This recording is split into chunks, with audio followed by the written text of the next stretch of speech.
Welcome, everyone. Thank you for being here today for our very exciting talk with Dr. Jason Ye, who has joined us to share his experiences and advances in radiation therapy for breast cancer. And this webinar series is a part of the Bench with Bedside initiative that Dr. Salhia put together to really connect researchers with the community as well as scientists and really bridge that gap. And so we're happy to have everyone here on this beautiful Saturday morning. And I will pass it along to my colleague Dianara, who will present Dr. Ye's introduction. Good morning, everyone. Dr. Ye is an associate professor of clinical radiation oncology at the Keck School of Medicine of USC and the director of clinical operations of radiation oncology at the US Norris Comprehensive Cancer Center. Specializing in breast cancer treatment across all stages, Dr. Ye joined USC in August 2016 after completing his residency in radiation oncology at Weill Cornell Medicine. Dr. Ye is highly skilled in advanced radiation treatment techniques. He is pioneering USC's implementation of biology-guided radiotherapy, a cutting-edge technology that uses real-time PET imaging to guide radiation directly to the tumor. His expertise enables him to deliver safe and effective curative treatments for early-stage breast cancer. Thank you very much, Dr. Ye, for joining us, and you can go ahead and take it away. Great. Good morning, everyone. Thank you for joining. It's a pleasure for me to talk to you today regarding some of the exciting things happening in radiation therapy, and thank you for the organizers for this kind invitation. So I think the main topic that I want to discuss is really the key of radiation oncology, but really the more broadly multidisciplinary care and how that is really the key and really important in successful breast cancer treatment. It truly takes a village. I just have listed just some of the specialties that are involved in, I think, most people who undergo breast cancer treatment. But you can see here we have all sorts of medical specialties in the field. And so I understand there are some possibly current patients and survivors and caretakers as well. And I think it's really important for me to emphasize that wherever you get your care, you really have to make sure that the team really has this multidisciplinary approach and close relationship, because that is really the way to move forward and really think about your care comprehensively. So on that note, for example, I want to highlight that at Keck USC, we do have a multidisciplinary breast cancer clinic that runs every Monday. And there you're guaranteed to be able to see at least the right half of the circle, the breast surgeons and medical oncologists, radiation oncologists like me, plastic surgeons who may help with reconstruction, genetic counseling, as well as we can, very easily set patients up with physical therapy, social worker, survivorship, palliative care. And we also, of course, need each individual's primary care provider to be in the picture as well to help maintain your general health. And most importantly, I want to also, again, highlight the center, which is the patients. We all do this in order to take care of the patient. And so that's why you're here, to learn about treatment. But also importantly, we also need the patient's help in order to know what we're doing. And so I hope to highlight some of the past key clinical trials as well as ongoing clinical trials. And just know that every statement that I make in this talk, every slide that I show, every fact that I present, are made possible by clinical trials that involve at least hundreds of women and many times thousands of women per each trial who had faith in the investigators and signed up for the trial so that we can learn more about this disease that affects so many people. So I really want to thank the patients' participation and their faith in the care team as well. So with that in mind, I like to just start by introducing radiation therapy. If you have undergone breast cancer treatment, most likely you have heard of radiation therapy. It is really an essential component of breast cancer therapy. It uses high energy ionizing particles, invisible rays, I like to call it healing rays, usually in the form of X-rays, which is photons, or sometimes electrons, to cause DNA damage in cells. And with the DNA damage, the cancer cells cannot grow and divide, so eventually the cancer cells will die off. It can be given externally or internally. Internally, it's called brachytherapy, but most of the radiation for breast cancer these days are delivered externally, meaning there's a machine that shoots some rays at you. You won't feel anything. It's completely painless, and you don't remain radioactive or anything like that after treatment. When the when the machine is off, then the radiation is off. Short-term side effects, you will pretty much recover within a month. There is minimal mild fatigue, feels a little tired. It's really not a debilitating fatigue. People who work, in fact, usually continue to work. If you do stuff around the house, exercise, want to live your life, there's really no activity restrictions per se. There is going to be slight reddening or tanning of the skin. That's called radiation dermatitis. It really very rarely results in some peeling or true kind of burn that you would think about in the traditional sense. When we start radiation, we give our patients a skincare cream and discuss the skincare routines. It's important to emphasize this is not chemotherapy, so there's no effect on your whole body. It doesn't make your blood count go down. It doesn't make you lose hair. It doesn't make you sick and nauseous. Each treatment is about 15 to 20 minutes in the room. The actual X-ray time is maybe 3 to 5 minutes, sometimes less. And the most of the time is sitting up in the right position, verifying setup, just like if you're getting a scan. There are some new technology terms that you may hear about, and some of these I will touch on later in the talk, but just know that most of the comprehensive cancer center, large hospital, academic cancer centers will have all of these new technologies. So in order to start radiation therapy, the first thing we need to do is get a measurement or 3D model of your body. And so that's done by a CT scan. So this is called a 3D CT simulation.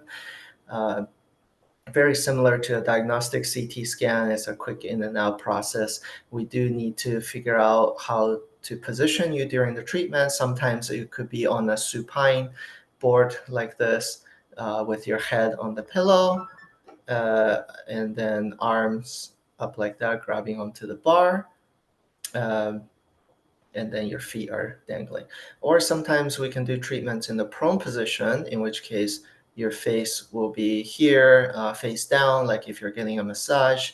And then whichever side breast that is being treated will be hanging in a hole there, with the other side of the breast being pushed to the side of the table.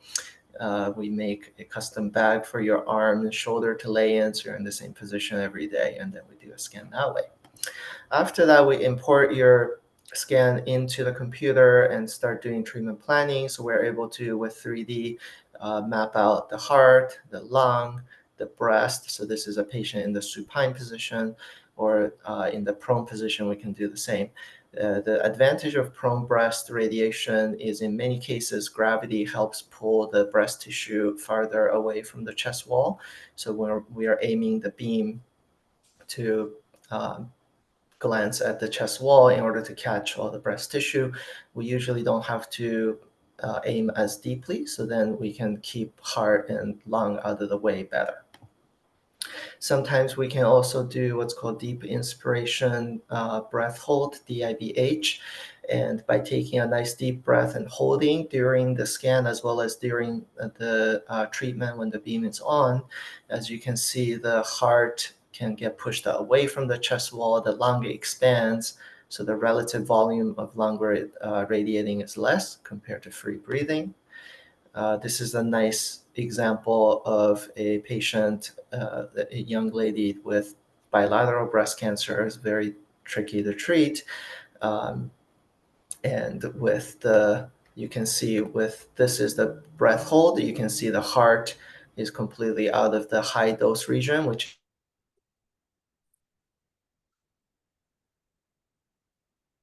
orange red area here, then the heart gets kind of close. If you lower down, this is even more apparent.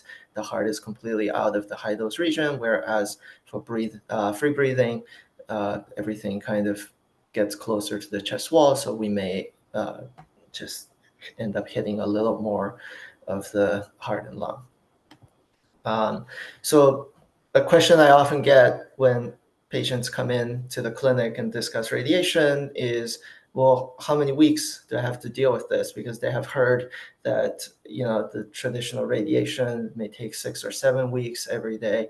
And the good news is that that's getting done less and less frequently and reserved for really very unusual or very advanced cases.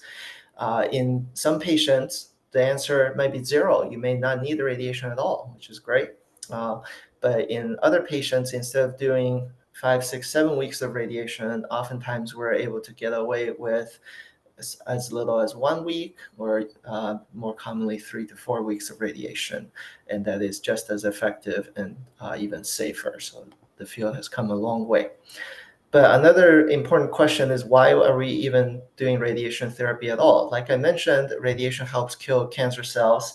And in early stage breast cancer, this is in the setting of after surgery, when even though the surgeon took out everything that they could see, there could be microscopic cells hanging around in the breast, and radiation helps sort of clean that up.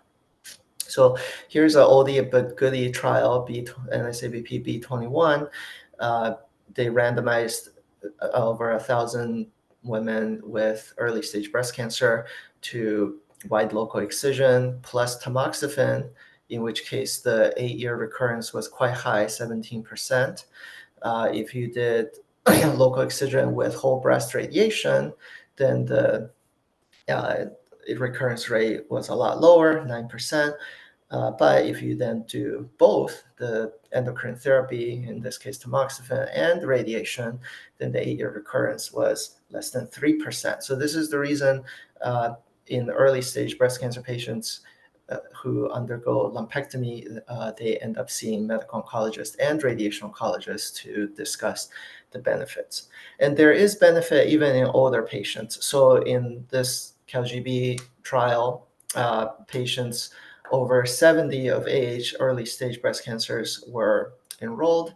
And because of the, I think, older age of the patients, as well as competing risks of death, there was no survival difference between radiation versus no radiation as long as they took 5 years of tamoxifen. However, if you look at the local recurrence rate at 10 years, it is 10% without radiation and 2% with radiation. So that's a 5-fold decrease in chance of local recurrence. There are some other omission trials as well, actually showing very, very similar results. So this is the Prime 2 trial out of Canada at 10 years in a similar population. It also shows 9.5% to 0.9% with radiation. So really reduces the local recurrence. Now, if you have undergone breast cancer treatment or have someone who undergone treatment, they probably won't be telling you they really enjoyed taking the 5 to 10 years of hormone reducing pills. So in low risk group like this, there was also there's also some thinking to see what if we try to omit endocrine therapy in select cases, because in real world studies, the compliance for these pills is only about 60% or so, maybe about 2/3 of the patients actually end up taking it as recommended. And so that is, quite cumbersome to the patients as well, in terms of quality of life and side effects. And some of the older trials trying to skip radiation for early stage breast cancer was done in the era where patients were doing, again, 5, 6 weeks of radiation, 25, 30 sessions, whereas now radiation can be given in usually 5 to 15 sessions. So there's some thinking to say, well, maybe instead of taking endocrine therapy alone, we could skip that and then do radiation alone. So there are some studies about that currently ongoing. The Europa trial is looking at the quality of life of taking tamoxifen or aromatase inhibitor, these hormone-reducing pills for 5 years, versus skipping that and then doing the radiation. So they got one or the other. We know that if you do both, then that's really the maximal effect in terms of reducing cancer recurrence. But the thought is, well, in low-risk patients, can we kind of pick one? And this trial, the early results were recently reported to show, not surprisingly, a week of radiation had much better quality of life than 5 years of pills. And we're still waiting on the long-term results for that. And then there is the REACT 70 trial, also similar, kind of looking at the quality of life and toxicity in patients undergoing endocrine therapy. Now, I mentioned breast cancer risk can be reduced with radiation, but if your baseline risk is really, really low, then maybe the absolute number reduction in terms of percentage may not make sense for a lot of patients. So we're always looking for ways to better figure out, is there a subset of breast cancer patients where their recurrence rate is so low that even if you lower it some more with radiation, it really is not meaningful. So one promising thing is by looking at the Oncotype recurrence score, which you may have heard in the context of determining if patients would benefit from chemotherapy or not after early stage breast cancer, as well as mammoprint is being investigated. So currently at USC and many other sites around the country, we have this clinical trial open, BR007, where we're enrolling patients with Oncotype recurrence score of less than 18. And so these patients for sure do not need chemo, but now we're trying to see if these patients can also get away with no radiation as well. So half the patients will get breast radiation, half the patients get observation, and they will both get endocrine therapy. This is a very, very similar trial design as some of the previous clinical trials that determined if your oncotype is low, then you can safely skip chemo. So just like how patients enrolled on that and we were able to advance cancer care and de-escalate therapy, we're really hoping that patients would consider enrolling on this trial. What about HER2 positive breast cancer? It's a smaller subset of breast cancer, historically more aggressive, but now there are so many great drugs targeting HER2 specific breast cancer. So in these patients, can we also skip radiation therapy after lumpectomy as long as they get good HER2 targeted therapy? So that is the BR008 trial that we have open as well. Half the patients will get breast radiation, half will not, and they will get the appropriate HER2-directed therapy as well as endocrine therapy if appropriate. So I encourage people to enroll on that as well. So in summary, omission of radiation is interesting, but we have to keep in mind that radiation really reduces the local recurrence in all patients who undergo breast-conserving therapy. So omission of radiation is to just accept a slightly higher local recurrence risk. And so omission has to be decided in the context of what is the baseline recurrence risk if you don't get radiation. Endocrine therapy or systemic therapy like chemo can also reduce distant recurrence and have some degree of benefit in the breast as well. But the benefit is really maximized when radiation therapy and endocrine therapy are combined. That being said, omission of radiation with low risk of local recurrence at baseline can be considered, and same for endocrine therapy. So that's where the shared decision-making comes in of we need to know the surgeon was comfortable with the surgery, medical oncologists discuss the risks and benefits, and then radiation oncologists discuss the risks and benefits of each of the treatments. And then again, we need more patients on ongoing trials to better identify the omission candidates. On a related note, I wanted to touch on DCIS real quickly. So it's also important to know that every prospective trial hoping to omit radiation in low-risk DCIS has failed, meaning they have all crossed the recurrence rate threshold that was felt to be unacceptable to skip radiation. So every breast patient with DCIS getting lumpectomy should discuss radiation. Doesn't mean everybody has to get it, but there should be a risks and benefits discussion with the radiation oncologist. So the goal currently is to have a better way to identify the subset of patients who benefit from radiation versus those who really just will not get their chance lowered even with radiation. So related to that, there is the Oncotype DCIS test that can be sent. It's a 12-gene assay on your DCIS surgical specimen, and they appear to be able to categorize the DCIS into 3 categories. And if you're really the lowest of the category, then the recurrence rate is close to about 10%, in which case maybe shared decision making can be made about skipping radiation. The issue with this this test is that the test was not validated in a group where the where the radiation was given to some of these patients. So just like you saw before with the invasive breast cancer data, if your local recurrence risk, even in the low group, let's say is about 10%, we're not sure. Maybe radiation can lower that to 1 or 2%. And to some people, that may be meaningful. So there needs to be a discussion about that. So in that sense, there's another test that I personally find a little more useful called Decision RT. It is a predictive test, meaning it predicts the benefit of radiation therapy. So it will still categorize you as low or elevated risk group, but the model has it built in of both what is your recurrence risk with radiation and without.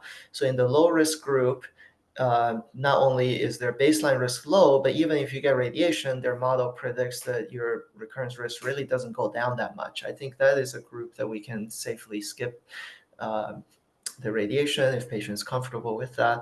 Whereas elevated risk group, whatever your baseline risk is, it shows that radiation can significantly reduce that risk, and I think that's helpful as well. These are not prospective randomized trial validated, so we do have to take it with a grain of salt, but in select patients it may make sense to send these tests to help with discussion. So in summary, for DCIS, radiation significantly reduces local recurrence, just like invasive cancer, and is the standard of care. Emission of radiation can be considered in certain low-risk patients, although shared decision-making is needed because there's a lot of context there. And then new tests like Oncotype DCIS and Decision RT may help facilitate discussion if it helps you make your decision. But we are in need of more data, so more to come on this topic as well. We talked about lumpectomy, which is breast conserving therapy, and it is used widely for early stage breast cancer. But what kind of radiation is done? Well, I would argue that the current gold standard is moderate hypofractionation, which is done in 15 to 20 sessions, depending on if you need a boost or not. Boost is just giving a little extra dose near the tumor cavity where the tumor used to be in certain high-risk patients. So that is done instead of the conventional fractionation, which is done in anywhere from 25 to over 35 sessions. Some practitioners still does this, to my understanding, but in my opinion, that is no longer the standard for early stage breast cancer. It may be the standard for more advanced. So advantage of shorter course or hypofractionation is fewer fractions or sessions. And so, of course, it's convenient and better compliance. But also important to note, the studies have confirmed that there is equivalent or better tumor control and better toxicity profile with the 3 to 4 weeks. So that's why I say it is the gold standard. So for example, here is a New York University study looking at 6 weeks versus 5 weeks versus 3 weeks of radiation. And you can see that the side effects in all categories were much, much less in the 3-week group. And there was no difference in cancer recurrence.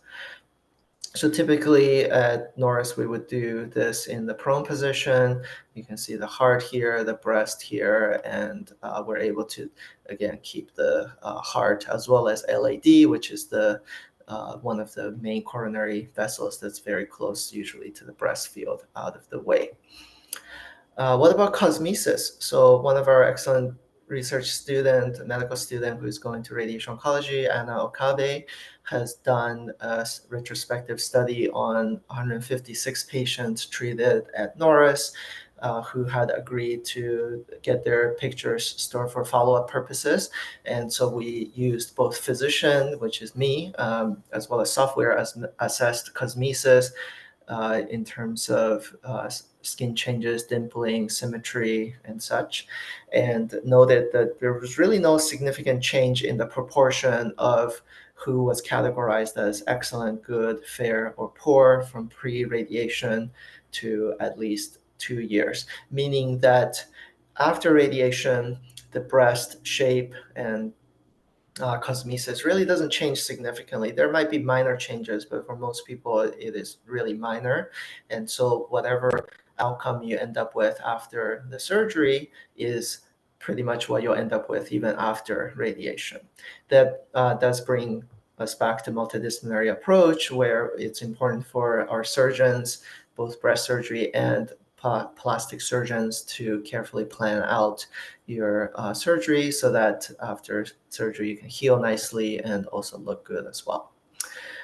In terms of short course radiation, can we do even less? So there was a UK study called the Fast Forward study looking at the 3-week radiation, which we talked about, versus 2 doses of 5 fractions, 27 gray or 26 gray and 5 fractions.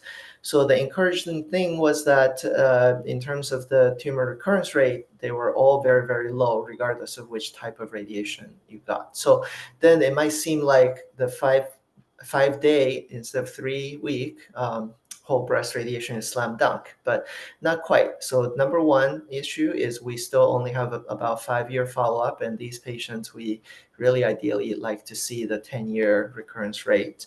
But the other thing is we know that with 27 gray in 5 sessions, there was inferior outcome in terms of any adverse events related to the breast, meaning side effects.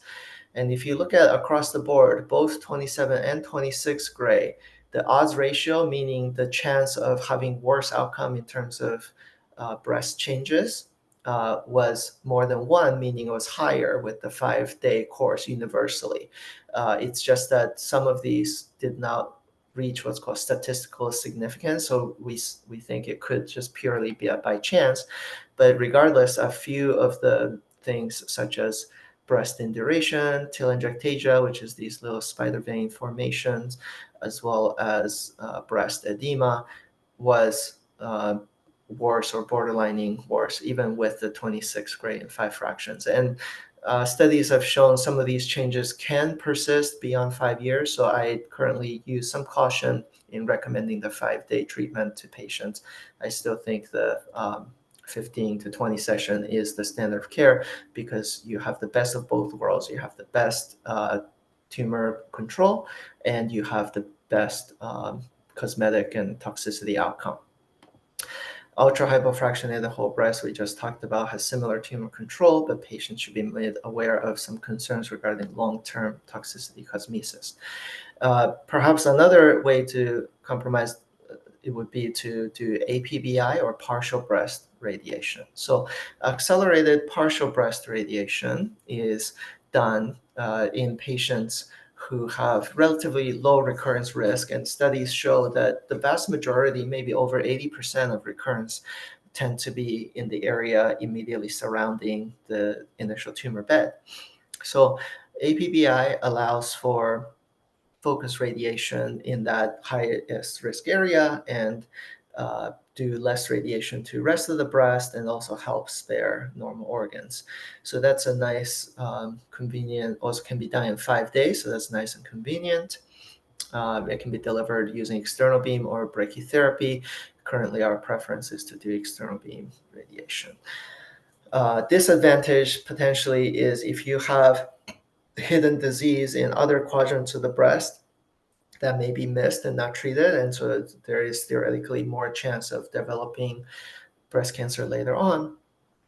But in studies that have shown, that have selected for appropriate low risk patients, that chance that difference in recurrence is very, very low, estimated to be less than 1%.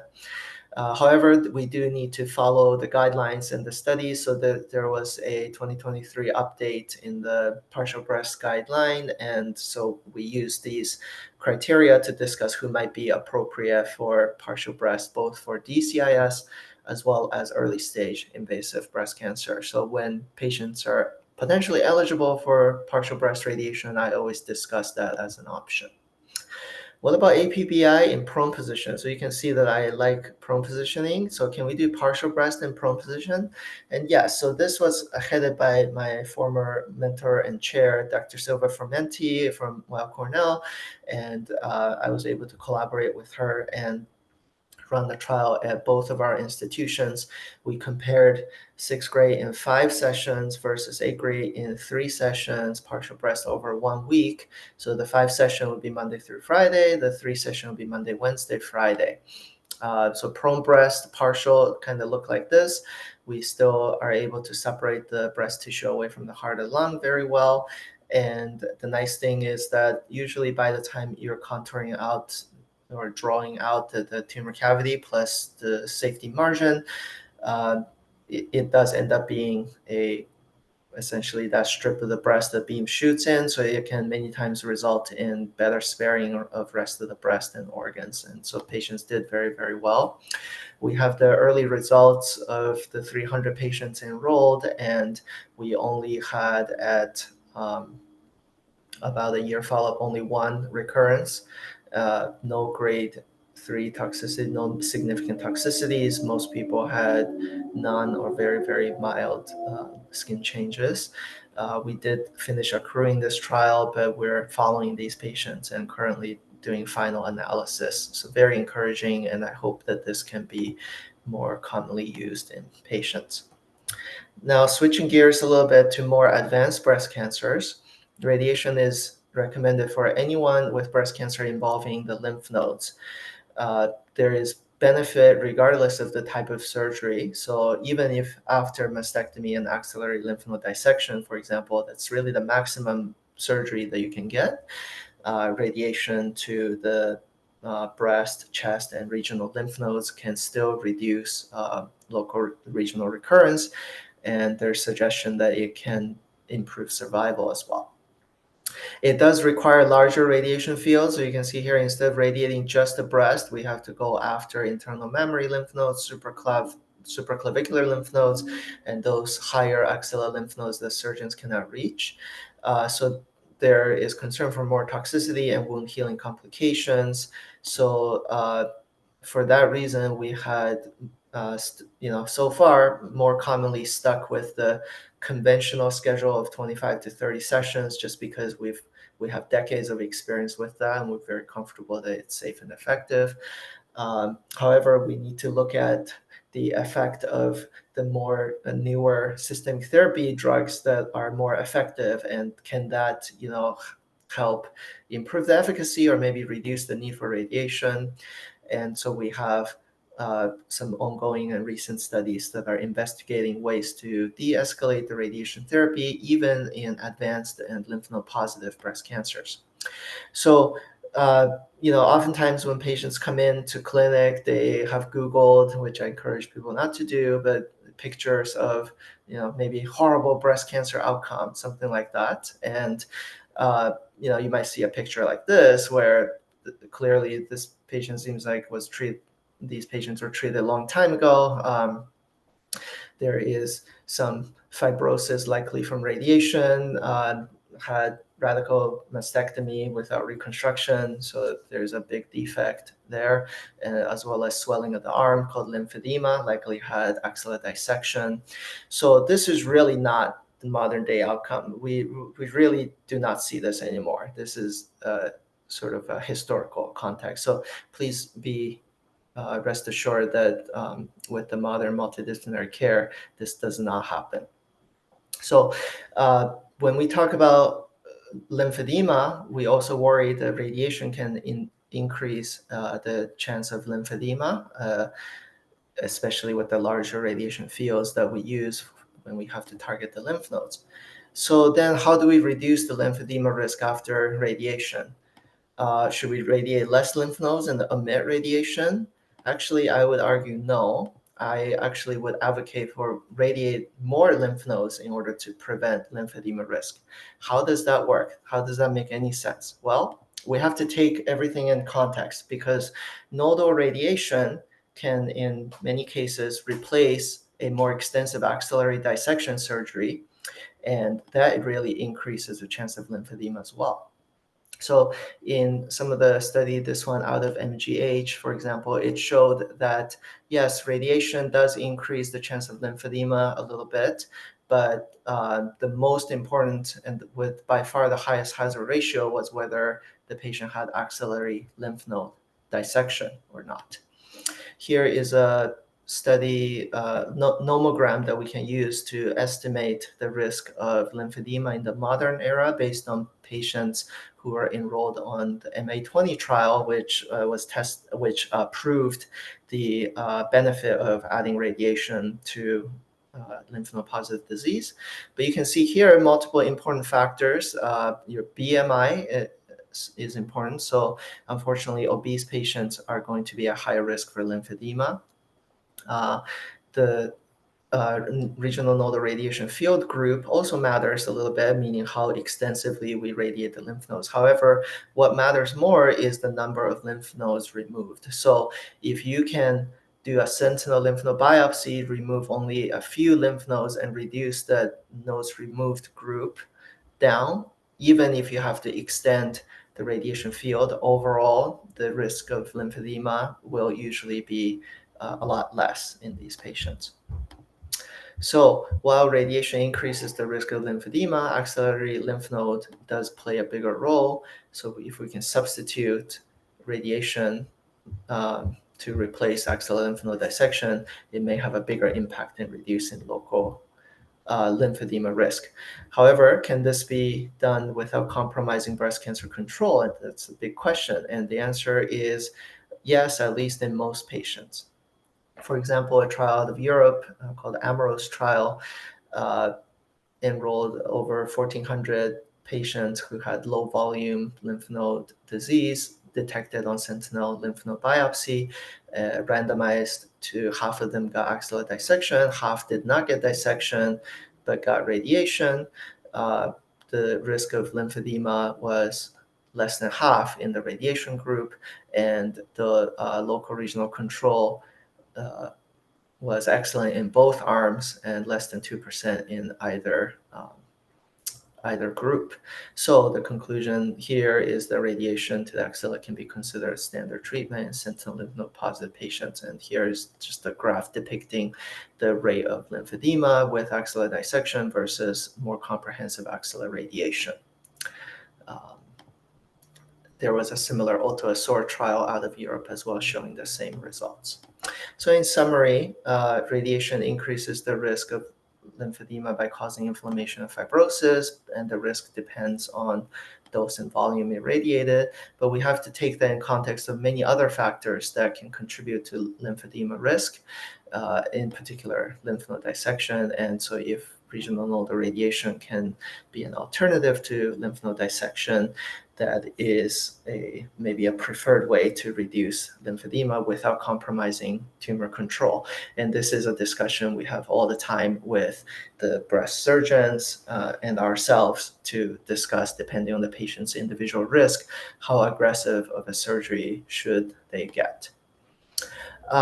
So I hope that conveys that radiation is helpful in node positive, more advanced breast cancers, but can that also be done more quickly? I said the standard is 5 to 6 weeks still. Well, so recently the Alliance RT Charm trial showed very encouraging results. So this enrolled patients who had mastectomy and reconstruction to the conventional 50 gray and 2 gray per fraction. So that's 25 sessions versus the more hypofractionated regimen over 16 sessions. The primary outcome was looking at any kind of reconstruction related complication, because the concern was if we concentrate the dose, maybe the plastic surgeons will have more trouble and the breast after reconstruction does not heal very well. Reassuringly, that it seems like hypofractionated radiation really did not show signs of worse outcome compared to regular, the more conventional radiation, at least the 2-year mark, which was their primary outcome. More also reassuringly, during the 2 years, there was no difference whatsoever in the local regional recurrence. This was expected because we know tumor control is very good with hypofractionated radiation, but it's always nice to validate with the study because we have all been surprised before, and that's why it's important to confirm with these clinical trials. So hypofractionation in node positive or post-mastectomy setting, there is reassuring data to show equivalent local recurrence as well as low concern for toxicity. So shorter course post-mastectomy radiation is increasingly being offered to more patients, and that is definitely one of the options I offer to the patients after discussing the available data and potential risks and benefits.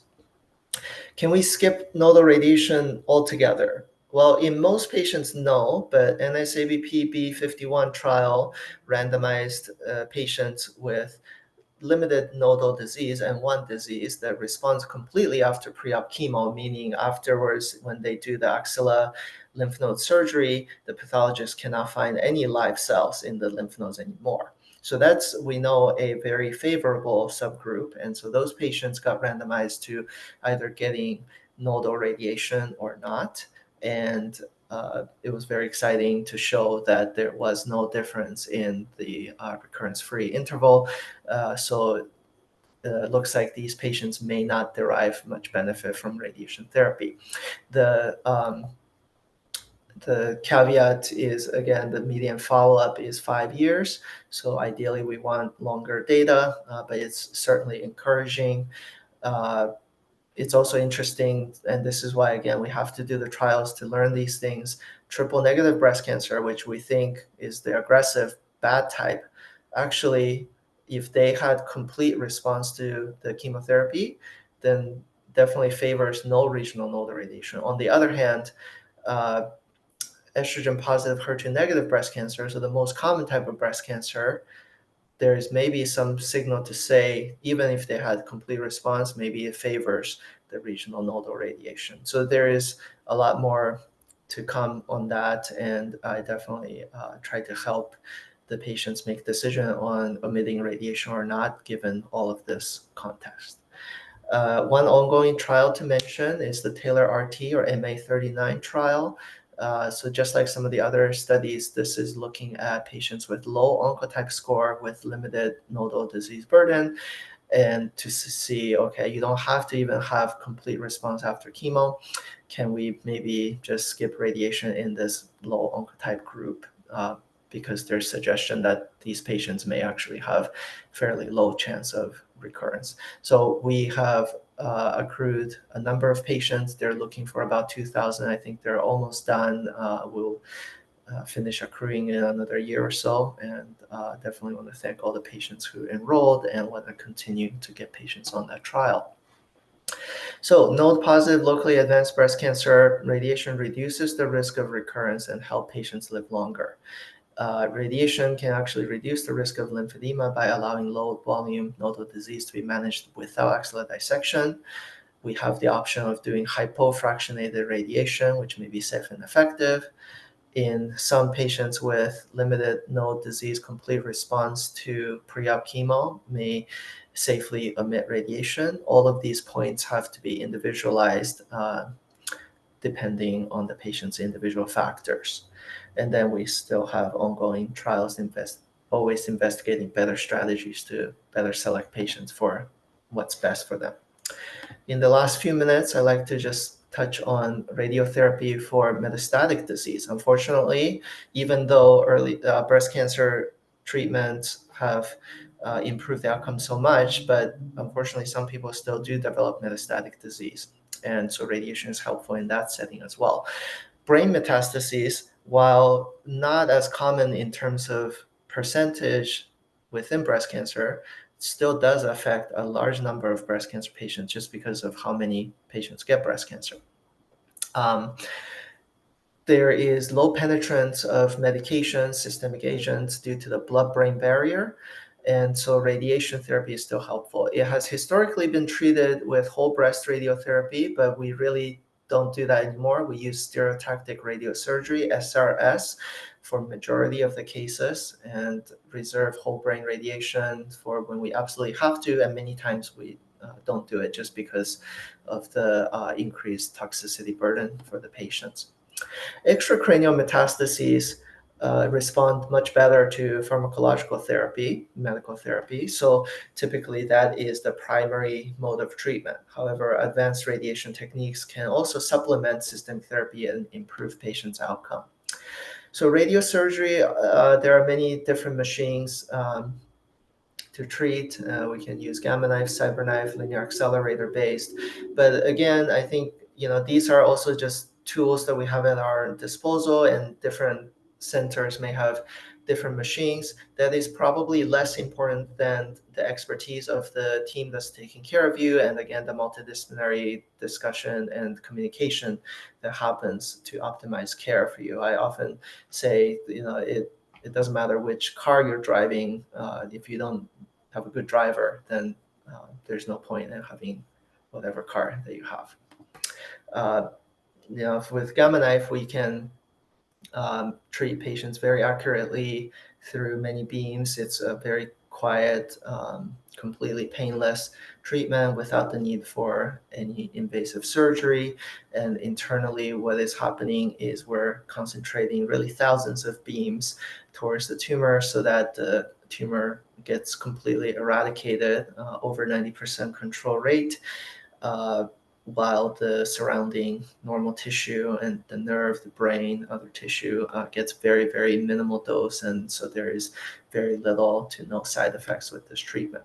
We can also use linear accelerator, which uses these multi-leaf collimators to very finely shape the beam and focus similarly the radiation to tumors while sparing normal tissue.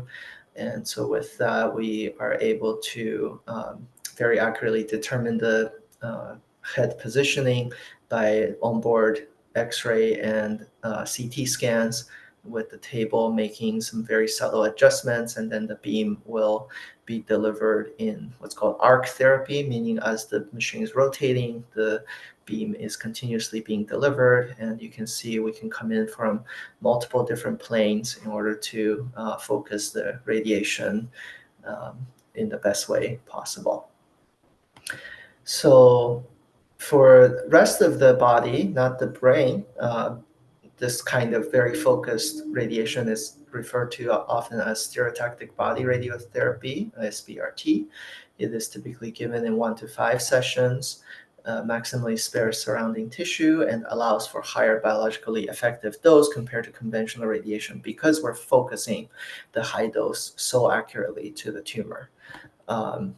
So definitive SBRT for bone metastasis is definitely commonly done for breast cancer. SBRT is the only non-invasive definitive local therapy, unlike ablation or surgery. It has excellent local control, especially for patients with bone metastases that are in a very sensitive area or a large tumor where if they progress, the bone can fracture and have serious consequences. There have been studies suggesting that radiation is effective at preventing skeletal-related events, meaning pathological fracture and such. And this is despite maximal systemic therapy and bone strengthening agents. In this particular phase 2 trial out of Memorial Sloan Kettering, there was survival advantage. So that's being investigated further. There is improved pain control compared to what's called conventional palliative radiation, which is given in 5 to 10 sessions. The MD Anderson Nguyen et al. Study used a single session SBRT and proved that it was better than 10-session palliative radiation.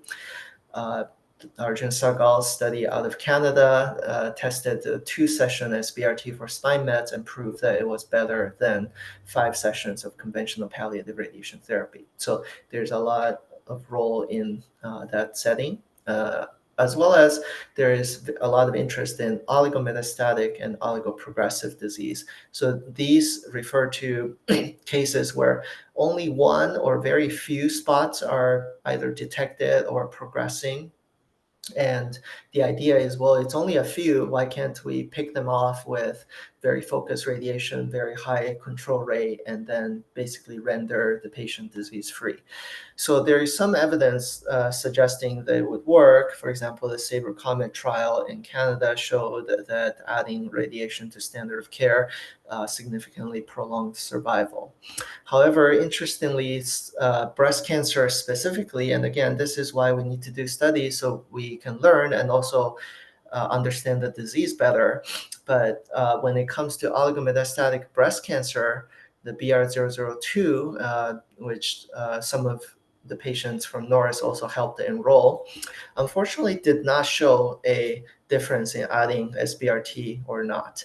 The good news was the local control to the radiated area was still very good. We proved that. And also there was really minimal toxicity. However, it appears that in this group of patients, even though we can only see one or a few tumors that's metastatic, it seems that breast cancer has just more propensity to develop new spots. So this kind of local therapy whack-a-mole approach doesn't work for all the patients.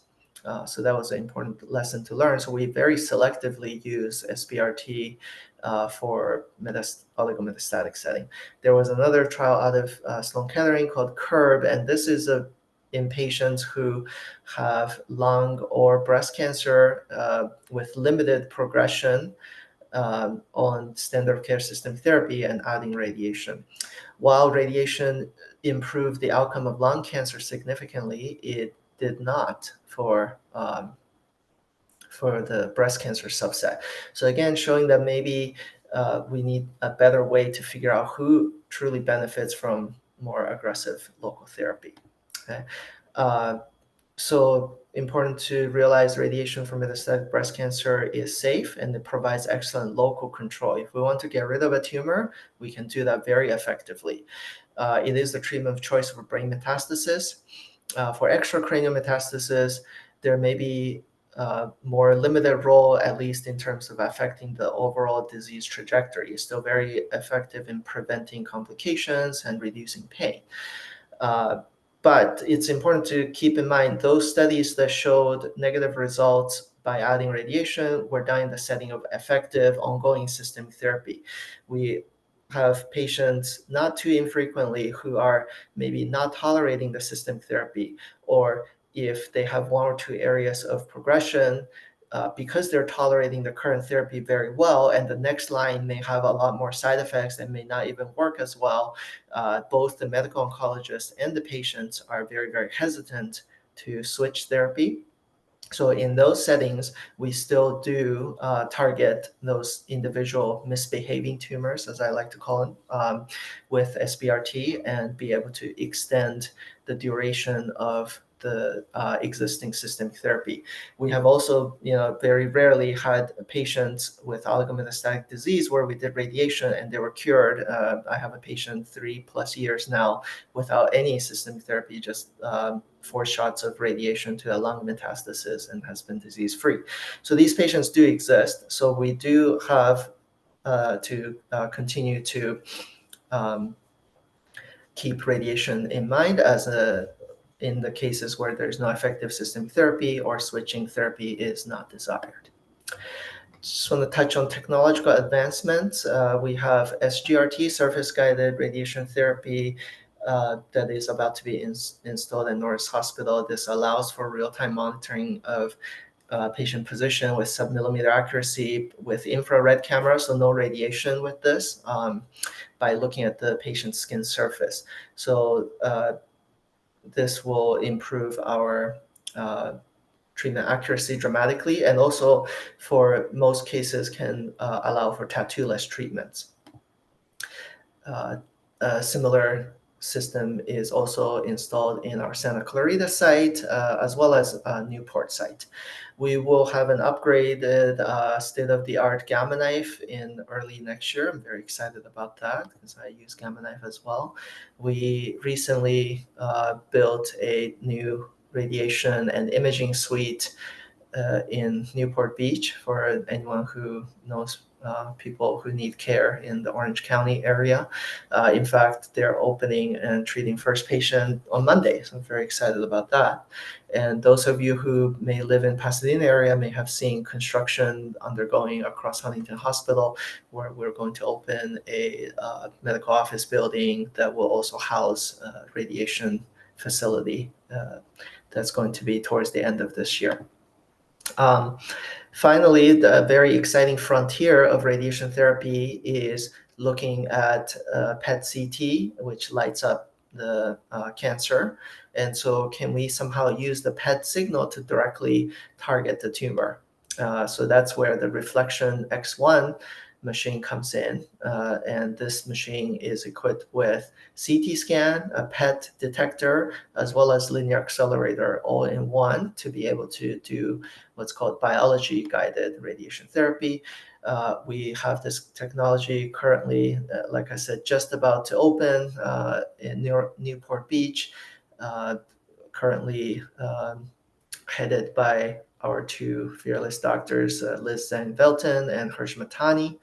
And towards the end of the year, we will have another one installed in Pasadena, headed by our new recruit, Josh Schiff, and I will be at Pasadena as well. So I'm very excited about that. This is what the machine looks like.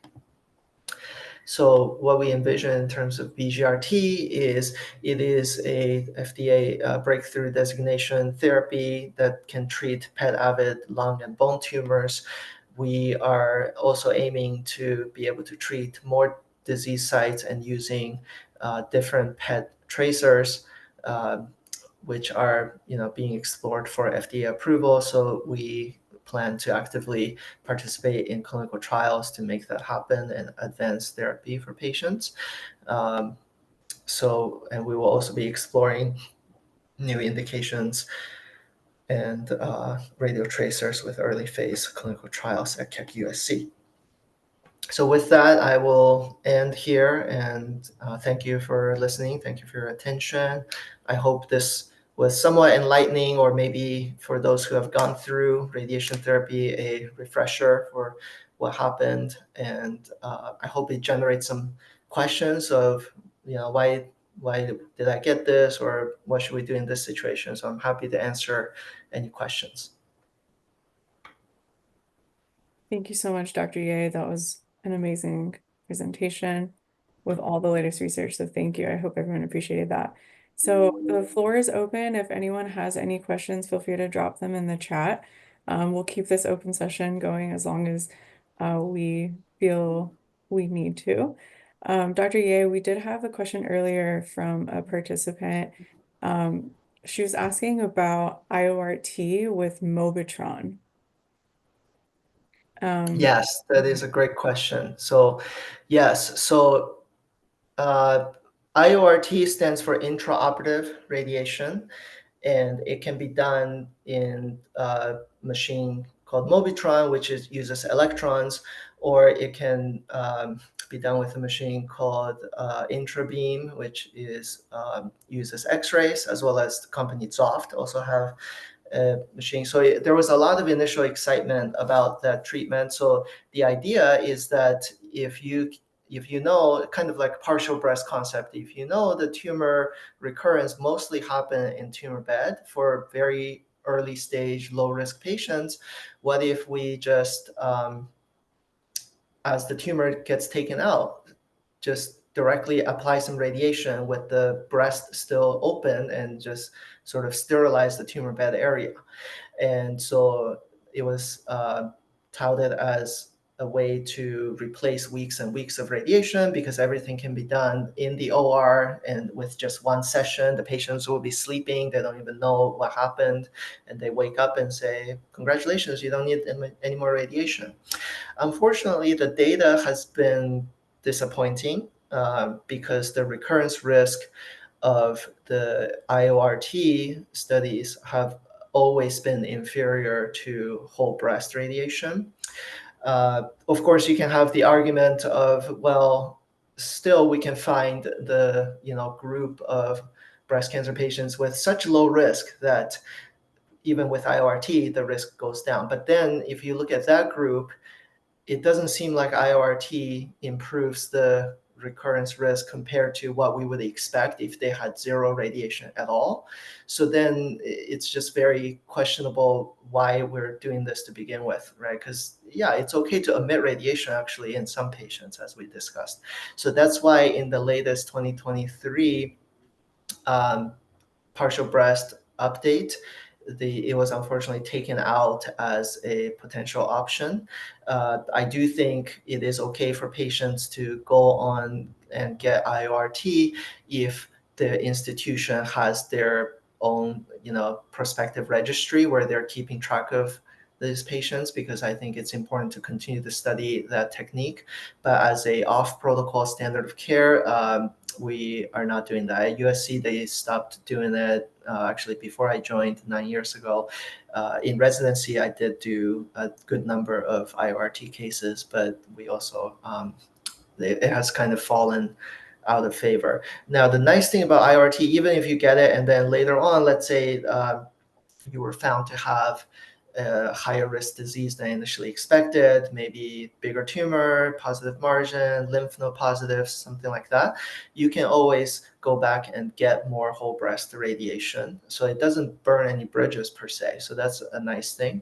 So if the surgeon you talk with and the radiation team are comfortable with IORT and they have good experience and they sign you up for a registry as part of a trial to keep track of the outcome, then I think it is totally reasonable for you to get IORT.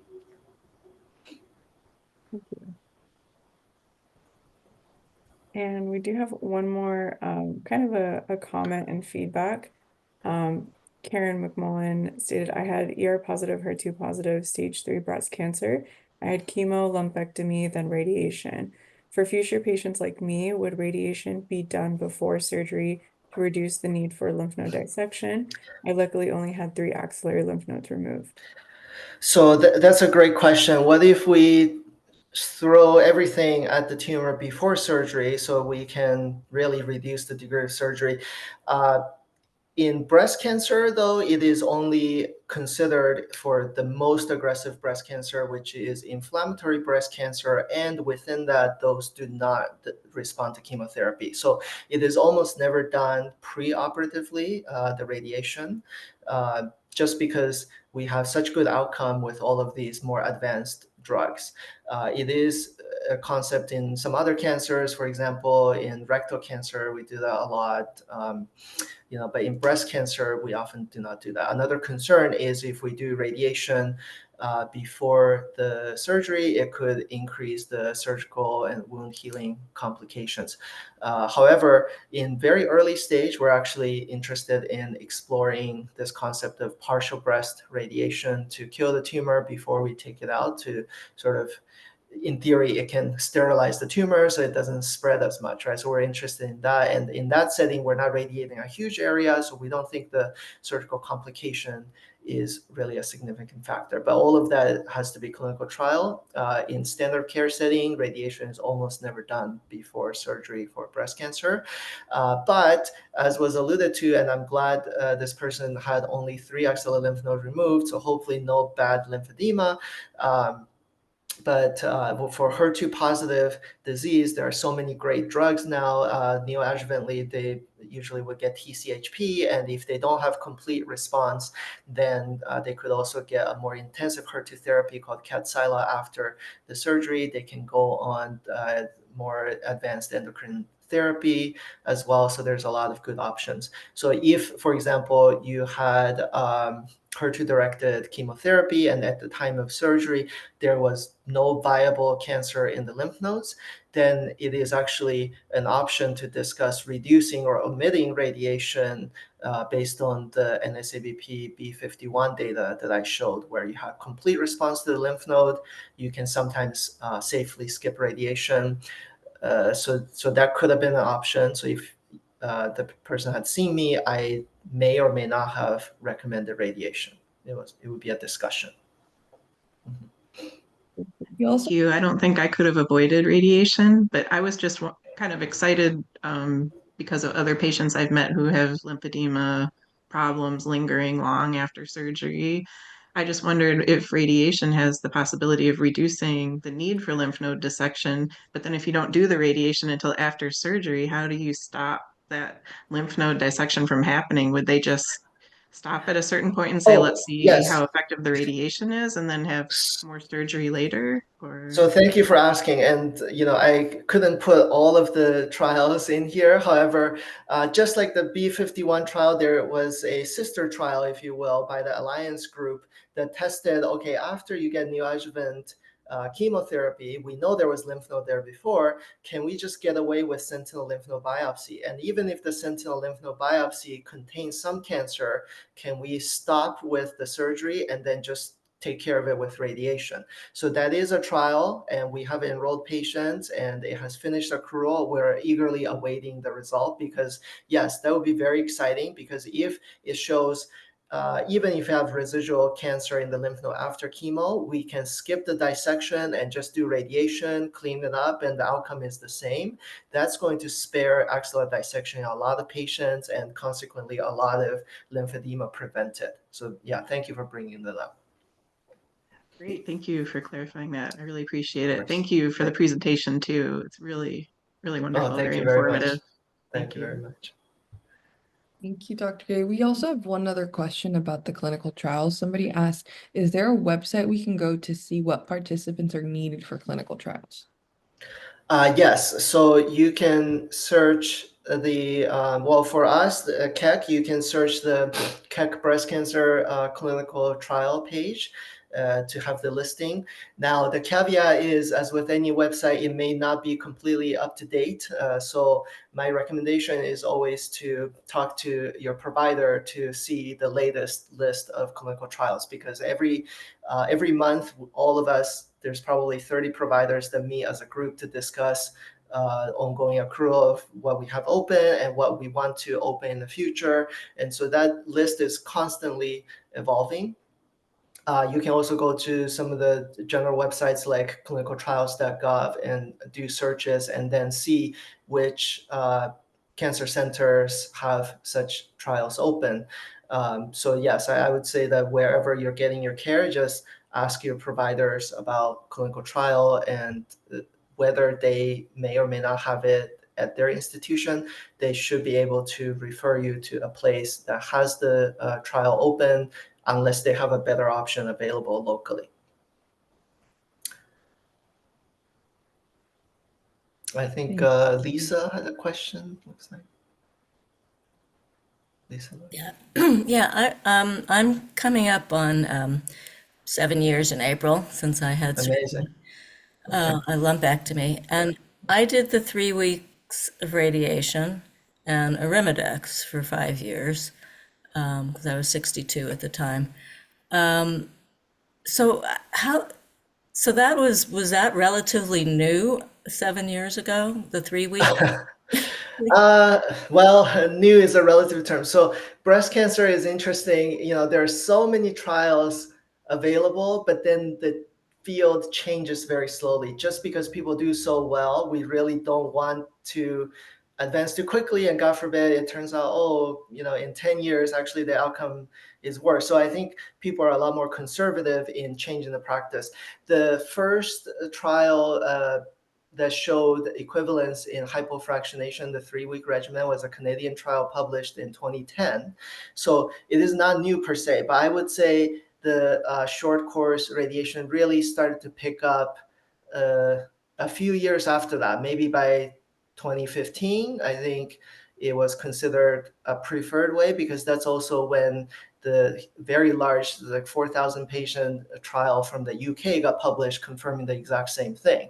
That's called the START A and B trials. So I think after that, people became really, really comfortable. So yeah, if you got treated around 2018, I think most people would have been comfortable with the 3-week, but again, there are some practitioners that just don't want to change. And so it was still I remember, I think it was around that time where there was a New York Times op-ed about how the long radiation still persists. And so yes, it's new, but not that new.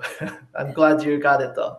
Yeah, me too. Yeah, And really the side effects were very minimal. And, glad to hear it. I had some skin irritation, which acupuncture actually helped.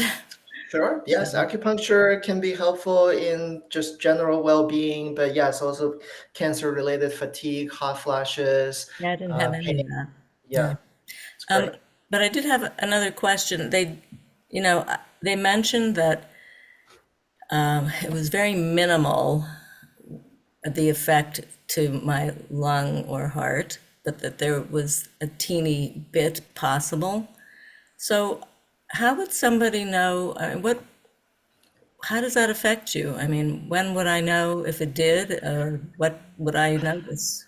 Yeah, so right. So those long-term, scary side effects of radiation are extremely rare. And so what I tell each patient is that I don't expect anything to happen to you as an individual. However, we know from public health standpoint, if we look at everybody in the country, everybody in the world who got this, we do unfortunately have a handful of patients each year. So the chance of getting any kind of noticeable lung toxicity, meaning a really bad cough or shortness of breath or your lung capacity going down, is really unheard of with whole breast radiation, whether it's 3 or 5 weeks. It is probably less than 1% if you get comprehensive lymph node radiation. So it is extremely rare. It is just one of those things. If you look at any drug commercial on TV, it's our job to have to list everything under the sun, but I really don't expect that to happen. In terms of the heart, so I think we have also gotten a lot better at sparing the heart. So as I mentioned with the PROM technique, the DIBH, the heart is in most cases not even in the field, so it's not exposed, right? So then it will get maybe a little bit of scattered dose radiation, sprinkle radiation, which really should not be clinically meaningful. In fact, there is no sort of guideline to say, oh, after radiation, you have to increase your heart monitoring or go to your cardiologist. There's no such recommendation for that. There may be, for example, a certain chemotherapy you get, they have to get the echo and these monitoring. So similar things do not exist for radiation. So that gives you a sense of the relatively low chance. And so to quantify the relatively low chance of heart disease induced by radiation, the best study we have is a study that was out of New England Journal over 10 years ago that looked at the average or mean heart dose. And they estimated that for a woman at age of 50 who get radiation, um, with no significant other factors like high cholesterol, high blood pressure, family history, heart disease, nothing like that, just a relatively very healthy woman. By the time they're 80, the risk of radiation-induced heart disease is probably 0.5% or less. So, and that is based on studies that were on patients who were treated as early as in 1950s and 60s. So really the dose was a lot less focused and a lot less accurate. So I have to imagine that my current patient 30 years from now, the chance is even less because I'm not even having the heart in the field at all. So in that sense, it is also very, very low. In fact, I kind of joke with the patients, but I do think it's true. I say, it doesn't mean you're never going to get a heart attack. It is still the number one cause of death. I'm just not increasing the chance by that much. So if you, through this experience, I can scare you into a more heart healthy lifestyle, maybe eat healthier, exercise, maybe in some ways I can reduce the chance of your heart disease down the line. Unfortunately, I have the whole metabolic syndrome, so Okay. I'm careful about everything, and I eat Sure. healthy and exercise and do all that. I think that's the most important. Yeah, that's right. And I also just wanted to ask, what at the time I was told, and I don't know if this is true anymore, if you were to get breast cancer on the same side, they said you could not do radiation a second time.